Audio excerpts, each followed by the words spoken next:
Bismillahirrahmanirrahim. Teman-teman yang saya muliakan, saya mau nanya nih, pernah nggak teman-teman merasakan gitu, badan kita diam tapi hati ribut gitu, seperti kecewa, marah, frustasi dengan keadaan sehari-hari gitu. Pernah nggak teman-teman? Tahu nggak tandanya apa? Itu tandanya inner game kita itu kalah gitu di dalam diri itu. Sebuah peperangan yang terjadi di dalam diri kita sendiri. Padahal Rasulullah SAW pernah mengingatkan bahwa jihad terbesar adalah melawan hawa nafsu, melawan gejolak yang berkecamuk di dalam dada kita sendiri, teman-teman. Hari ini saya akan mengajak teman-teman semua untuk mempraktekkan satu rumus sederhana namun sangat kuat, itu namanya itu adalah sajdah, teman-teman. Sajdah itu apa? Kalau kita eja itu SAJDAH, ya, itu jadi sajdah, teman-teman. Kenapa hati kita gelisah, teman-teman? Allah Subhanahu wa Ta'ala sebenarnya sudah memberikan jawaban mutlak, teman-teman, yang ada di dalam Al-Quran. Kalau nggak salah di surat Ar-Ra'd ayat 28, ingatlah hanya dengan mengingat Allah hati menjadi tenang, gitu. Tapi pertanyaannya, kenapa saat ujian datang kita itu rasanya itu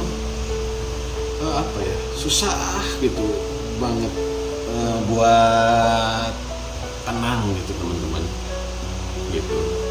Kenapa gitu ya? Rasanya itu ketika ujian datang itu kita tuh selalu gelisah gitu, susah banget buat tenang gitu. Dan saya pun merasakan kadang seperti itu gitu. Nah, ternyata jawabannya adalah saat terkena ujian gitu ya, kita sering melewati 7 fase, teman-teman, gitu. 7 fase emosi gitu. Jadi kita itu sering melewati fase itu yang tanpa kita sadari gitu, teman-teman. Mari kita bedah ya. Mari kita bedah satu persatu. Coba bayangkan jika konteks ujiannya itu adalah kehilangan pekerjaan, contohnya secara mendadak, terus omset tiba-tiba menurun gitu, atau tiba-tiba penjualan tuh drastis sepi gitu, contohnya gitu. Kita coba ya, teman-teman.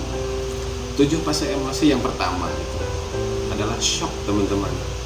Kaget gitu.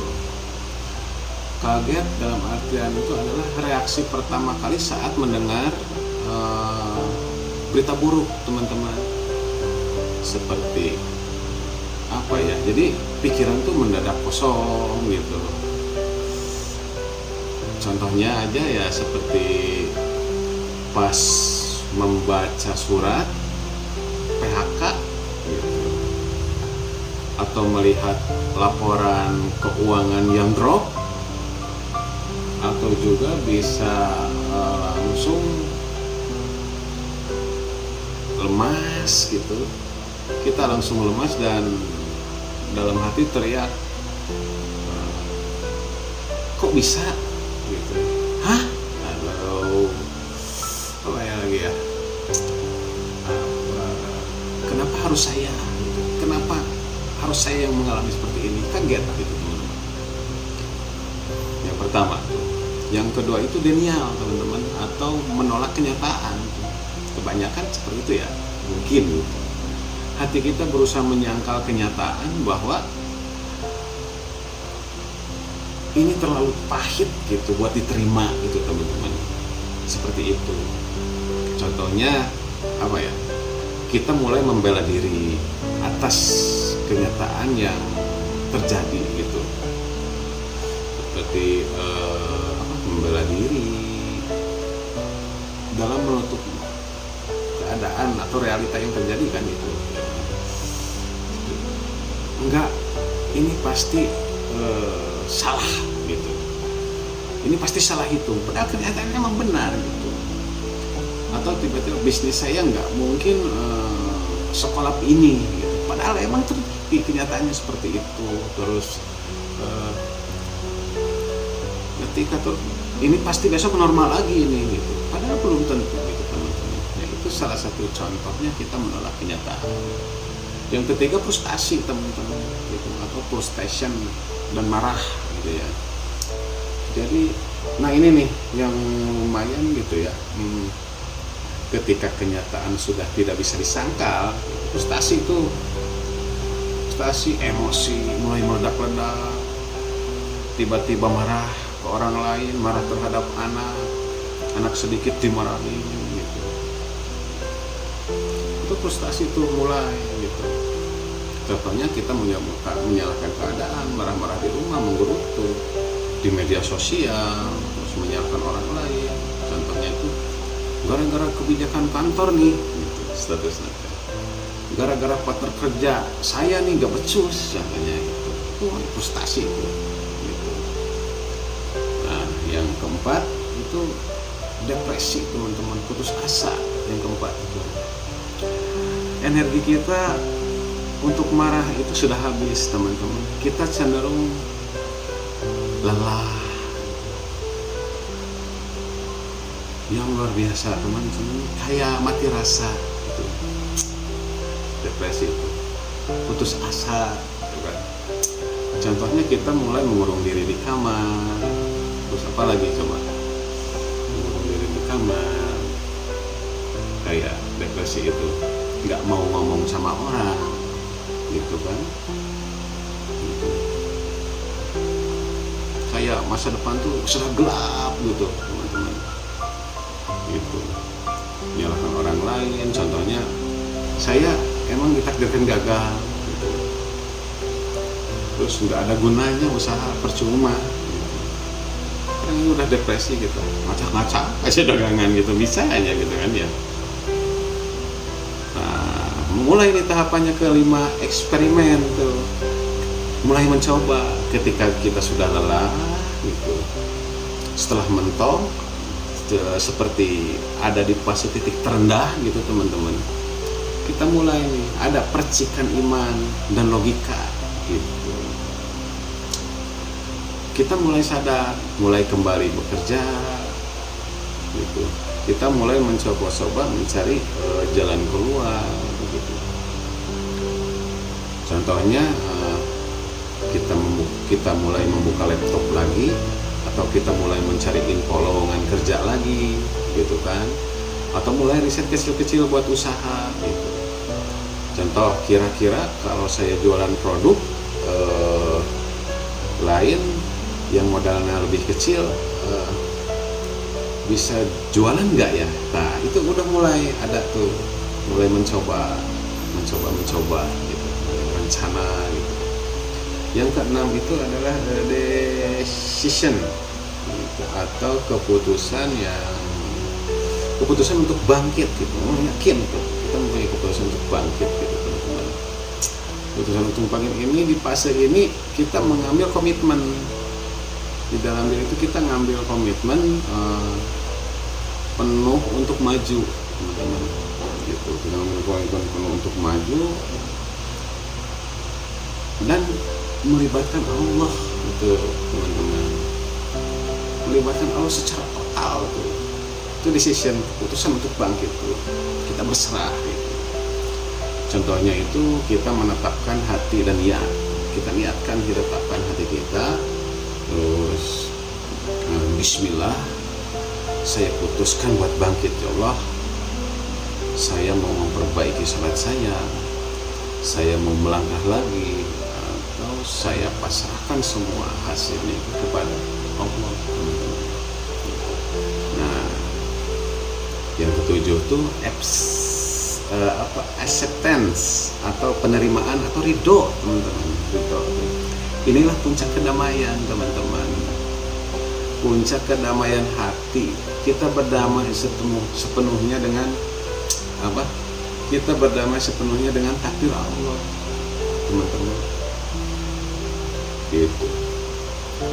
Karena mungkin apa yang Allah takdirkan itu yang terbaik buat kita. Gitu. Contoh nyatanya, kita bisa tersenyum tulus sambil berucap, gitu kan? Hasbunallah wa ni'mal wakil. Kejadian kemarin memang menyakitkan, gitu. Tapi saya ridho ya Allah. Dan itu saya yakin Engkau punya rencana yang jauh lebih indah buat saya. Engkau punya rencana yang lebih indah dari apa yang saya rencanakan, kan gitu, teman-teman.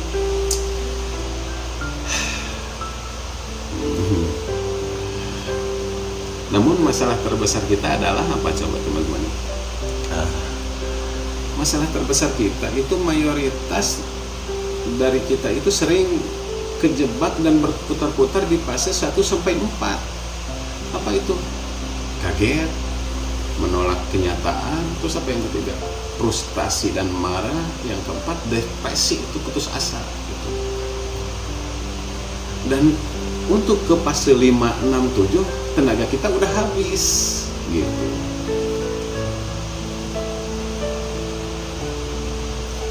Solusinya, teman-teman, apa coba? Ya, solusinya itu ya adalah sajdah gitu. Makanya setiap hati Anda mulai berguncang hebat, langsung eksekusi dengan rumus sajdah, teman-teman. Pertama, kita sadar dulu dalam muqarabah, teman. Sadar sepenuhnya bahwa Allah sedang melihat kita hari ini. Lalu ambil jeda sebentar dan tanya kepada diri sendiri bahwa apa sih yang sebenarnya bikin saya nggak semangat atau cemas akhir-akhir ini gitu. Kita perlu sadar, aware dulu, teman-teman, gitu. Yang kedua, ambil jeda untuk istighfar gitu. Berhenti sejenak, tunda respon, teman-teman, atau tunda respon marah Anda, mengeluh Anda gitu. Kita tarik nafas dalam-dalam gitu. Hembuskan, astagfirullahaladzim, hitung 1-10 gitu kan. Terus karena seringkali kemenangan inner game itu ditentukan di jeda 3 detik, teman-teman, gitu. Kemenangan inner game itu kita tentukan ketika kita mampu mengambil jeda 3 detik itu, teman-teman, gitu. Yang selanjutnya itu adalah pilih dengan tawakal, teman-teman. Gunakan hak pilih Anda sebagai hamba Allah. Pilih pikirannya husnudon, pikiran-pikiran yang baik. Pilih ucapan yang mengandung zikir, teman-teman. Dan pilih tindakan yang diridhoi Allah. Gitu. Seperti apa? Coba. Kan ada tuh, ingat janji Allah itu adalah kemenangan energi kita ditentukan pada kemampuan kita mengambil Ingat janji Allah, barang siapa yang bertawakal kepada Allah, niscaya Allah akan mencukupkan keperluannya. Itu ada di surat At-Talaq ayat 3 ya. Nah, terus yang selanjutnya doa, teman-teman. Doa itu adalah tumpahkan semua kepada Allah di atas sajadah, teman-teman. Minta petunjuk, kalau bisa hayati, jiwai. Menangis nggak apa-apa. Justru menangis menunjukkan bahwa menunjukkan bahwa kita mempunyai kekuatan spiritual yang luar biasa, bukan menunjukkan kita lemah, teman-teman.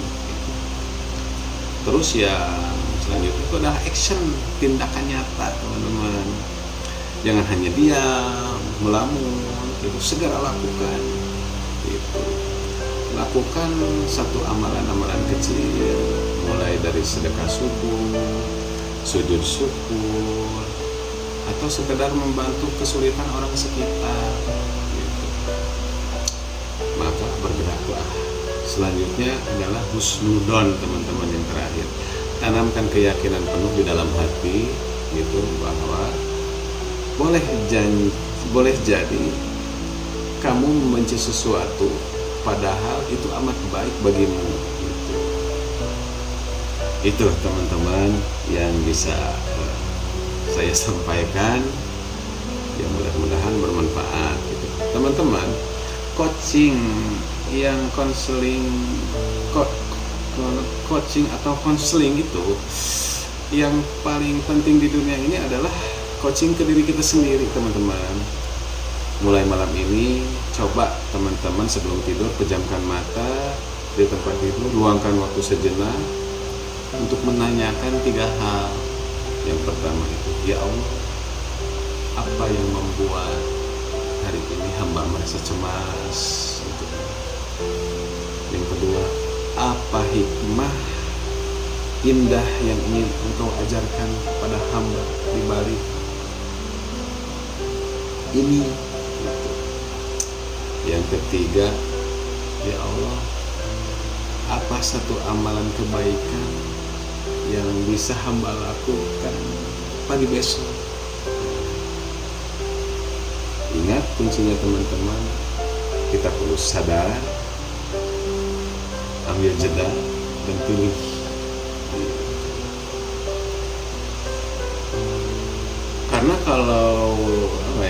Karena kalau kita mau dan mampu gitu, menundukkan di atas sajadah itu, insya Allah pula akan menundukkan, gitu kan, dunia beserta seluruh isinya untuk kita, teman-teman. Maka saat kehidupan di luar sana membuat Anda terjatuh dan tersungkur, gitu, jangan lari mencari pertolongan kepada manusia, teman-teman. Tapi sadahlah, kita sadar, ambil jeda dengan sholat, berdoa, mengaji, lalu pilih, teman-teman. Itu. Terima kasih. Barakallahu fikum. Wassalamualaikum warahmatullahi wabarakatuh.